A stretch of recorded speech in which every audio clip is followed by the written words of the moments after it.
Pendant des millénaires, la médecine s'est identifiée partout à des pratiques magiques et religieuses. Les techniques médicales se limitaient à la thérapeutique par des plantes et à quelques opérations chirurgicales simples, telles que la trépanation et la réduction des fractures. De la magie à la médecine. L'intérêt porté par les humains à la maladie et à la santé est universel, mais l'existence d'un domaine propre à la médecine, avec son personnel spécialisé, n'est pas la règle générale. Dans les sociétés traditionnelles, c'est le plus souvent un sorcier en rapport avec le monde des esprits qui prend en charge la guérison des maladies les plus graves. Pour ce faire, il utilise des techniques qui relèvent plus ou moins de l'hypnotisme, agissant sur l'inconscient de la personne atteinte. De ce point de vue, le chamanisme, caractéristique de populations de Sibérie et de Mongolie, est particulièrement significatif, mais on trouve des exemples similaires ailleurs, en Afrique subsaharienne notamment. Dans presque tous les cas, les soins courants sont assurés par la médecine naturelle, à base de plantes, essentiellement phytothérapie, qui est cependant elle aussi orientée par les croyances que le groupe professe sur la nature.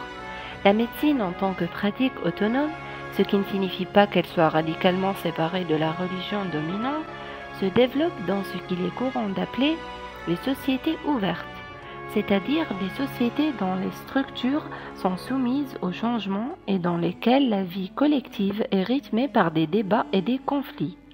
Il s'agit en général de collectivités où le contact avec l'extérieur, notamment sous la forme de commerce, tend à se généraliser. Ainsi se crée un climat favorable à la recherche par la confrontation d'idées. Le sort de l'individu libre apparaît, au moins partiellement, comme la garantie de l'avenir commun. La médecine devient de plus en plus étrangère aux pratiques magiques. Du même coup, la santé apparaît comme un objectif de recherche et un objectif à atteindre. De l'Antiquité au Moyen Âge. En Mésopotamie, on sait par le code d'Hammurabi, texte juridique babylonien rédigé par ce dernier, qu'il existait déjà une législation médico-sociale. Dans l'Égypte pharaonique, des dispositions régissaient l'activité des médecins, dont les connaissances étaient relativement étendues. En Chine, la médecine traditionnelle considérait que la maladie résulte d'une perturbation entre deux forces opposées, le yin et le yang. Pour restaurer cet équilibre, on préconisait le recours à l'acupuncture et à toutes sortes de traitements empiriques. En Inde, la médecine et surtout la chirurgie étaient selon les traits médicaux anciens très développées. On pratiquait couramment certaines interventions de chirurgie plastique comme la réfection du nez. De l'Antiquité aux origines de la pratique médicale occidentale. C'est en Grèce, au 5e siècle avant Jésus-Christ, qu'apparaît la première observation objective des phénomènes pathologiques. Dans la Grèce antique, une pratique médicale naît dans les sanctuaires d'Asclépios, dieu de la médecine dans la Grèce antique, et on lui attribuait également des pouvoirs de prophétie.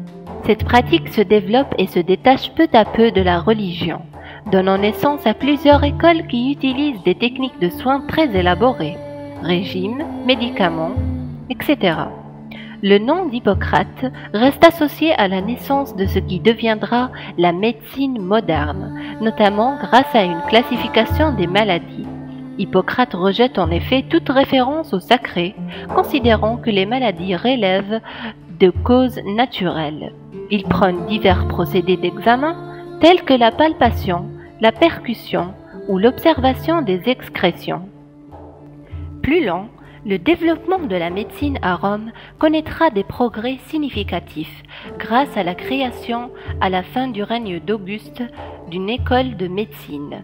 Le corps médical s'organise alors avec d'une part des médecins attachés aux familles riches ou à l'armée et d'autre part les médecins indépendants, ambulants ou exerçant dans un cabinet.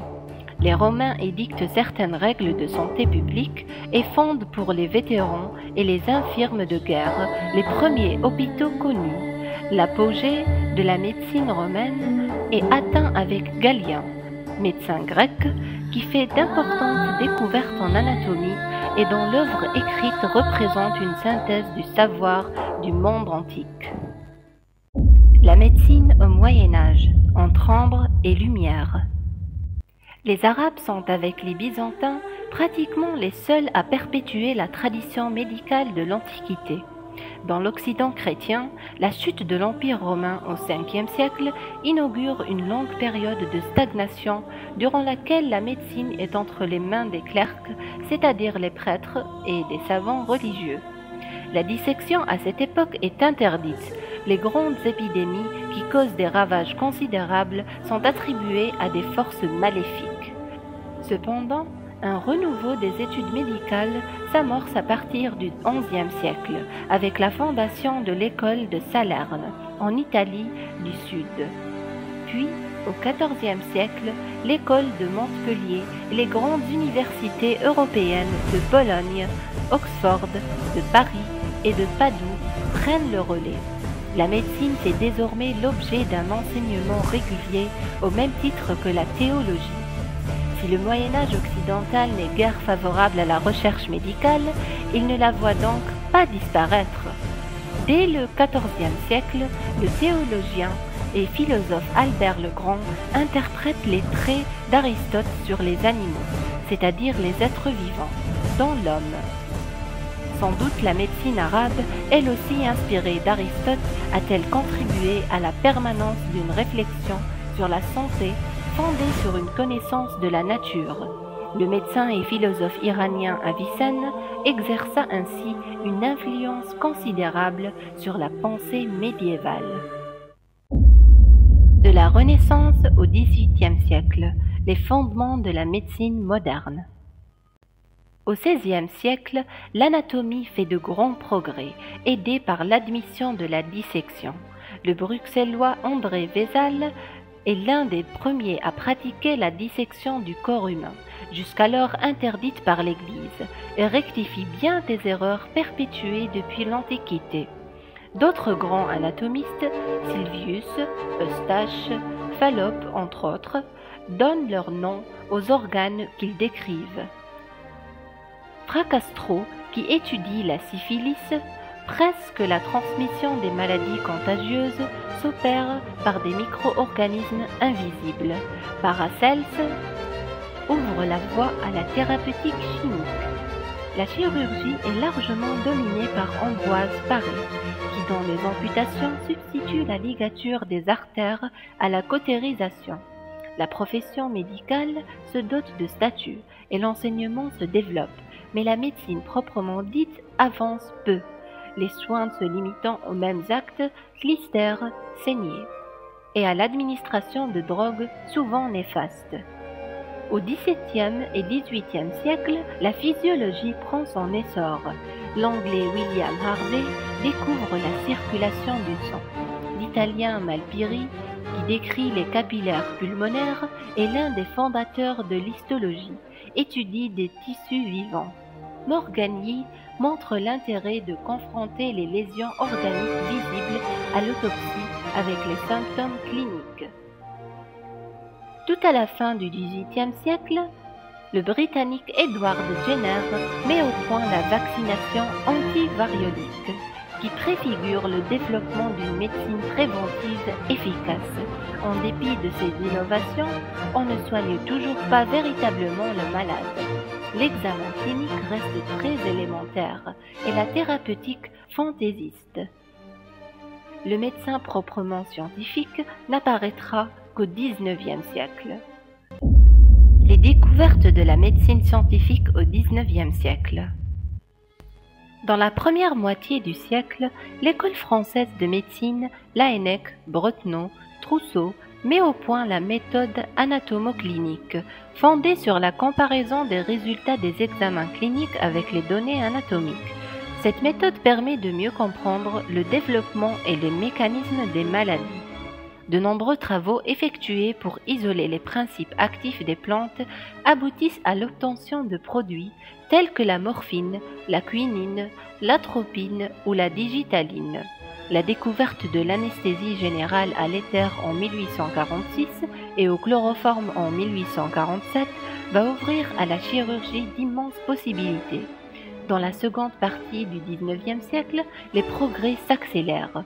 On doit à Claude Bernard d'importantes découvertes sur les phénomènes chimiques de la digestion, sur les glandes à sécrétion interne et à sécrétion externe, sur le système nerveux, dans son introduction à la médecine expérimentale en 1865.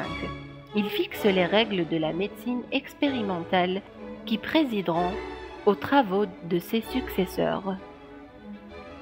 Le chimiste Louis Pasteur établit la nature microbienne ou virale de plusieurs maladies, met au point le vaccin contre la rage et montre que les micro-organismes sont en médecine les agents des maladies contagieuses et en chirurgie les propagateurs de l'infection. L'Allemand Robert Koch découvre le bacille de la tuberculose en 1882 auquel son nom reste attaché. En 1928, le Britannique Sir Alexander Fleming découvre la pénicilline, dont les propriétés bactéricides seront mises à profit à partir de la Seconde Guerre mondiale. Les progrès de la parasitologie permettent d'élucider les mécanismes de transmission de nombreuses maladies tropicales, comme le paludisme, maladie du sommeil, fièvre jaune, et donc de les faire reculer. Techniques d'investigation et de soins. Les grandes avancées du XXe siècle. La première moitié du XXe siècle est marquée par l'utilisation de plus en plus poussée en médecine des techniques et des méthodes de la physique, la chimie et de la biologie. Il en résulte une extension considérable des moyens d'investigation, de diagnostic et de traitement. Ainsi, la découverte des corps à radiation ionisante comme l'uranium et le radium par Pierre et Marie Curie, la mise au point de l'électroradiographie et de l'électroencéphalographie contribue au perfectionnement des procédés d'exploration anatomique et fonctionnelle. On enregistre aussi des progrès de la prophylaxie, mesures prises pour prévenir ou empêcher la propagation des maladies, et de l'immunologie bactérienne ou virale, la mise au point de sérums antitétaniques et antidiphtériques ainsi que de divers vaccins, dont celui de la tuberculose. Entre les deux guerres apparaissent les sulfamides, premier moyen de lutte vraiment efficace contre les infections bactériennes. Après la Seconde Guerre mondiale, la multiplication des antibiotiques permet de couvrir progressivement presque toutes les espèces microbiennes. Grâce au progrès de l'endocrinologie, étude de glandes endocrines, on traite avec succès le diabète. Les hormones sont elles-mêmes employées à des fins thérapeutiques, par exemple les divers de la cortisone pour traiter les rhumatismes ou l'asthme. Le vaccin contre la poliomyélite, mis au point dans les années 1950, fait considérablement reculer cette maladie. L'emploi des tranquillisants en psychiatrie, les progrès de la chimiothérapie, les perfectionnements de la radiothérapie, de nouvelles techniques d'investigation comme l'échographie, le scanner X, imagerie par résonance magnétique ou de traitement au laser, les progrès remarquables de la chirurgie et de la microchirurgie. L'utilisation de l'informatique, les récentes avancées en matière de génie génétique sont quelques-unes des données qui bouleversent radicalement la médecine de la fin du XXe siècle et suscitent d'immenses espoirs. Parallèlement, de redoutables problèmes de santé continuent à se poser. Dans les pays économiquement forts, les maladies liées au vieillissement de la population, comme le cancer et les maladies cardiovasculaires, font toujours des ravages et une nouvelle affection, le sida, est apparue au début des années 1980. Dans les pays économiquement faibles, la dénutrition, le manque d'eau potable, l'absence d'hygiène et de soins se traduisent par des flambées épidémiques meurtrières, par des maladies virales ou de carence, par des parasitoses résistant aux médicaments et difficiles à vaincre.